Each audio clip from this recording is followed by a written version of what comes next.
ginnaaw bi mu la nuyoo sant la di nuyu le ministre Youssou Ndour di nuyu madame Penda Mbow di nuyu monsieur Senghor fii képp ku fi jàng ci Sénégal di déglu rajo am na lu mu contribuer directement ou indirectement dans ta formation tey laa ko door a jox la mais xam naa ko depuis très longtemps j'étais jeune di nuyu également monsieur Alioune Badara Beye également képp ku nekk ci réew mi am na loo jëlee ci moom di nuyu le professeur Thiam di nuyu le professeur Koumé di nuyu Doudou Diagne Diecko muy ku yëngu ci mbiru aada te muy pàcc bu am solo ci réew mi ku ci nangoo sonn la di nuyu say collaborateurs ak ñëpp ñi ci fekk dañuy sant yàlla ci xew bi ñu fekk tey parce que bi ma doyen bi wooyee ne ma dama la tànn comme parrain ak le professeur Penda Mbow comme marraine parce que dama bind benn opuscule ci Youssou Ndour dama ko ne nangul naa la ko ndax yow kilifa laa la jàpp on s'est connu dans des circonstances particulières Bokar mii du ma bàyyi ma wax lu dul noonu ci baro bi tey on est à peu près 400 avocats kii muy autorité morale ordre bi am nañ batuñi mais tey bu soxlaa batuñi koy fekk loolu la yàlla dogal loolu moo ko liggéey moo ko am c'est le plus écouté du barreau il y a 6 bâtonniers anciens bâtonniers en vie plus le bâtonnier en exercice mais képp ku fi nekk ci barreau bi tey su Bokar ne toogal nga toog bu la ne jógal nga jóg moo tax bi ma amee ngant parce que dama war a dem cours de l'UEMOA à Ouagadougou dama seeti kii autorité moralu barreau bi nga xam ne mooy suñu taar mooy suñu sag mooy suñu lépp di ko ñaanal fan wu gudd bu ànd ak wër mu ñëw représenté tey yàlla dogal ma mën ci ñëw fekkewaat lii dama ko ne doyen nangul naa la ko parce que suma kilifa nga parce que loolu laa la jàppe suma papa yàlla na yàlla yokk leeram daf ma joxoon tegtal ne ma foo dem képp koo gis mu am mandarga sàngam ak sàngam ak sàngam nanga ko jàppe ni man teraanga boo ma war a defal nanga ko defal bi ma ñëwee ci baro bi gis doyen Bokar noonu laa ko jàppe ba tey du ma def te laajuma ko du ma wax te laajuma ko su déggee ma wax te rafetul mu corriger ma am na benn mot français moom moo tax ma mokkal ko tey dama ko envoyé ba su Korité que tous nos vœux et prières soient exaucés ma def ci H mu bind ma immédiatement y a pas de H en l'espèce ma ne ko merci fa laa ko mokkale ba tey ça veut dire que njàng doo es fu mu ma déggee ma wax tubaab juum mu rectifier ma fu mu ma gisee may jëf mu rectifier ma parce que dama amoon cër ci baro bi donte nag yàgguma fi lool nee naa fi président des jeunes avocats nee naa fi membre du conseil de l'ordre nekkoon naa membre de l'union internationale des avocats membre de l'union panafricaine des avocats membre fondateur de l'union africaine des jeunes avocats loolu yëpp ci kattanu sunu borom jot naa ko fi nekk te je viens de faire 19 ans de bar kon loolu yëpp ci mbaaxu sunu borom la ma gis jikko yooyu ci doyen bi jàppe ko loolu ma ne ko loolu de nangul naa la ko waaye de li ma jaaxal mooy mais man qu'est-ce que je représente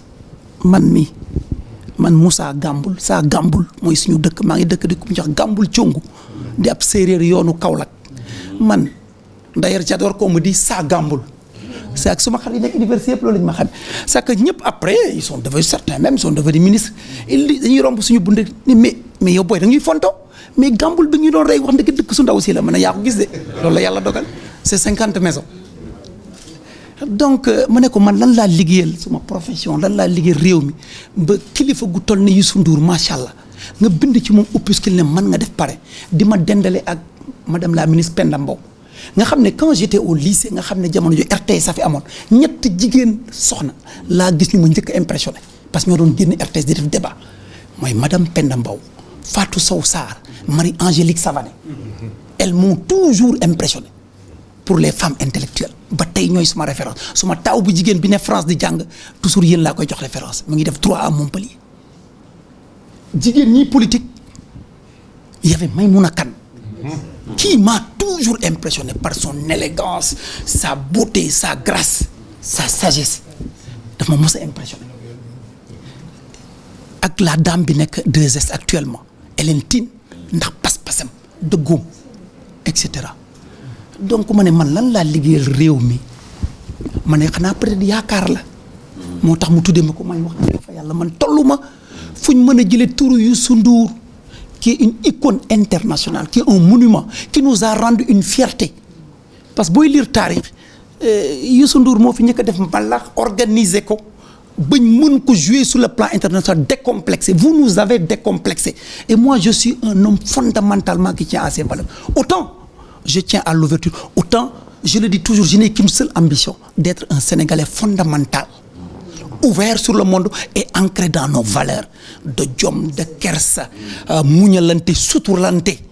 ça nous empêche pas nag bu ñu waree wax dëgg waxante ko mais fañ koy waxee ak nañ koy waxee loolu lay ñaan c'est ça mon ambition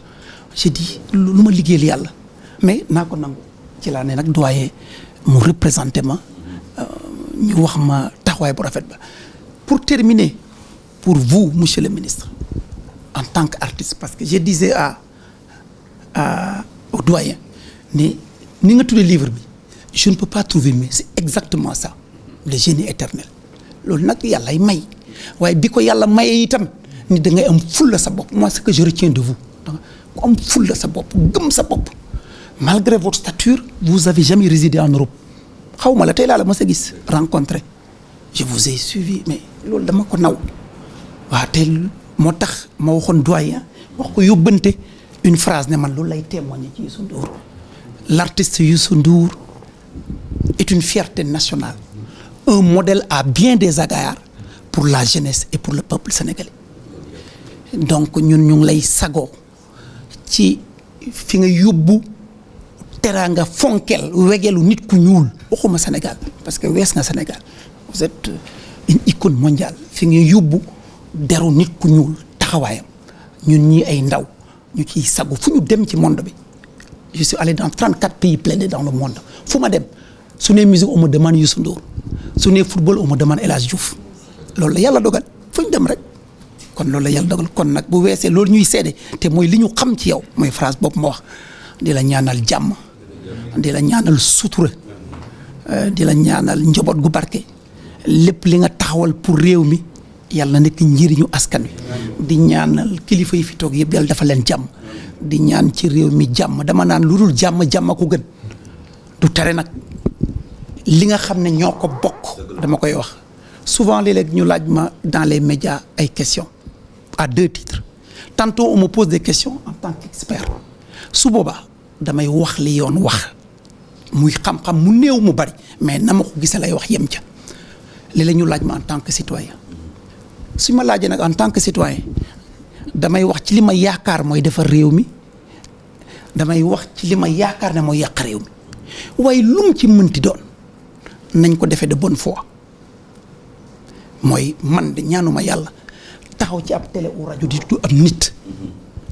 son papa dafa ma ne Moussa soo buggee mucc ci nit ñi na nga fexe ni nga bëgg ñu lay traité nga leen koy traité dama am ndey am baay am ay rak am ay jarbaat ku ma tudd su may mbokk jóg ne lan la ñu wax ci moom kon ngela yàlla nañu bàyyi wax ci nit ñi te di wax sur les idées et les valeurs ñu bàyyi nag ku ne wax xalaatam na mu gën a rafete ku ne nag waaw ku ne na wax xalaatam nag na mu gën a rafete il faut bàyyi ne personne mais lépp nañ ko teg dans le cadre légal et réglementaire su ni d'accordul bu ministre Ndour waxee d'accord ma ne non monsieur le ministre je ne partage pas l'avis je respecte mais nii laa yaakaar ne moo gën soo déggee lu ma wax nga ne ma maître li nga wax d'accord ma de nangam ak nangam suñ ko defee suñu réew dana jëm kanam parce que notre pays est au-delà de nos modestes personnes yéen a ñu mag da ngeen liggéey réew mi indi ko fi mu toll ci ñun man politique ma mais tekkiwul ne aw ma sañ-sañu gis suma doxalin ci réew mi ca la ma mën ci suma xam-xam mu néew mu bari ca loola lay joxe contribuer kay politique dara gënul dara sama papa dafa ma ne Moussa far aayul xam nga lu aay parloo na nga moytu parloo saay bu far jotee na nga far waaye nag bu dëgg jotee koo mënte àndal na nga wéet ak moom wax ko lay dëgg kon parloo jarul ragal képp ku far nang ca ne yaa xam ci loo far yaa xam ca diine la yaa xam ca politique lu ne waaye li am solo rek ñu mettre au-dessus tout intérêt réew mi jàmmoo gi mbokkoo gi xaritoo gi notre vivre ensemble c'est notre première richesse vraiment maa ngi gërëm ñëpp di balu ak ñëpp di sant ñëpp di gërëm professeur Koumé di nuyu ñëpp wasalaam vraiment luñ ci am erreur ci waxtaan wi rek ñu ngi balu ñëpp ak vraiment daal ñu ngi gërëm ñëpp di sant ñëpp kontaan nañ.